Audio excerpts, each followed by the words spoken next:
La grande tribulation atteint les croyants, excepté les vainqueurs. Il y aura ceux qui seront gardés de la tribulation, mais il y aura ceux qui, ayant été laissés, seront enlevés du milieu de la tribulation. Ceux qui viennent de la grande tribulation, dans laquelle ils ont lavé leur robe qui avait été souillée au contact du monde. Nous voyons donc ce que Dieu a en vue, ce qui est dans sa pensée.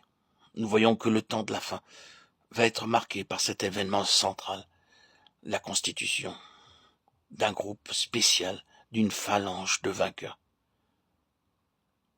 C'est à la suite d'un intense labeur spirituel que se formera ce groupe de vainqueurs que Dieu veut mettre à part.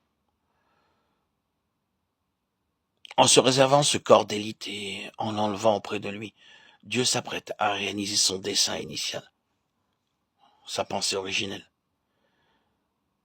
Et les changements qui vont survenir et dans les cieux et sur la terre sont tous en rapport avec cet événement-là. C'est sur la base des trois principes suivants que ce groupe sera enlevé. Ils ont vaincu à cause du sang de l'agneau. C'est là une des choses qui mérite de notre part un examen attentif. Beaucoup plus attentif que ce n'a été le cas jusqu'ici, à cause du sang de l'agneau. Il y a là quelque chose de fondamental. Et à cause de la parole de leur témoignage. Le sang de l'agneau, c'est ce qui leur a été procuré du dehors, sans qu'il soit pour rien. La parole de leur témoignage représente leur contribution. Il faut que nous connaissions avant toute autre chose le fondement de la victoire tel que Dieu l'a posé.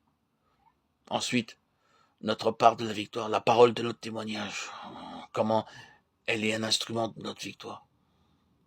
Enfin, pour ce qui est du prix à payer, le troisième facteur est ils n'ont pas aimé leur vie, leur âme, jusqu'à craindre la mort.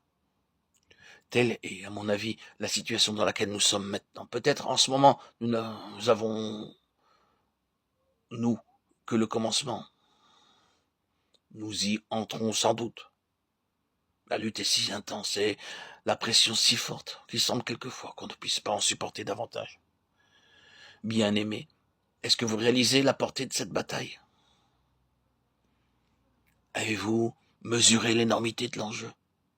Vous rendez-vous compte à quel point il nous est nécessaire de savoir quelles sont les armes de la victoire? C'est pourquoi il est si important que nous nous réunissions dans un temps comme celui-ci.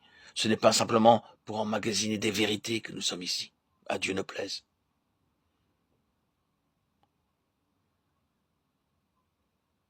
Lorsque nous écoutons ce message, c'est une sorte de convocation solennelle qui nous réunit ainsi. Ce siècle est à la porte, et la souffrance, l'épreuve, l'intensité de la lutte spirituelle que nous traversons aujourd'hui, maintenant, ont une grosse explication. Vous le sentez bien, certains d'entre vous, cet assaut de toute chose contre votre vie spirituelle. Cette pression qui devient presque impossible à endurer. Il y a une explication, bien aimée, et une explication dont les dimensions dépassent tout ce qui ait jamais existé. Dieu est à la veille d'atteindre son but et de changer la face de l'univers. Oh, merveilleuse perspective. Et tout cela, bien aimé, a son théâtre d'opération dans la vie des saints. Nous sommes là-dedans. Tout cela a lieu en nous.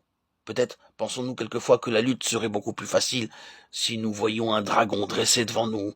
Si cette image prenait corps et devenait une réalité, nous saurions à quoi nous en tenir et ce que nous avons à faire.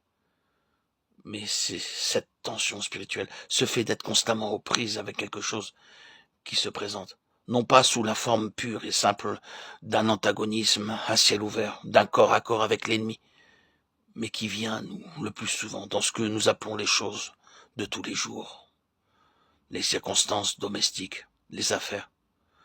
Oui, c'est là que la bataille fait rage. C'est par ce chemin-là qu'elle vient à nous. Mais encore une fois, nous voyons une explication merveilleuse, et ce dont nous avons besoin, c'est de la grâce de Dieu, d'une mesure plus grande de la grâce de Dieu, pour être puissamment fortifié dans notre être intime. Oh, pour tenir la doctrine ne suffit pas, L'enseignement ne nous mènera pas loin.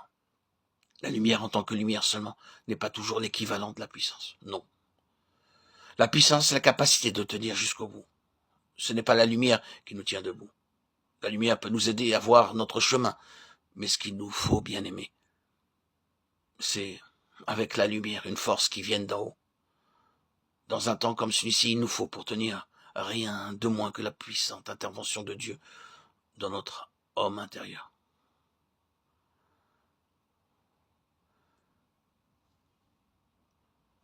Que Dieu nous accorde, pas tant à accroître notre connaissance, mais de nous fortifier, de nous vivifier dans notre être intérieur,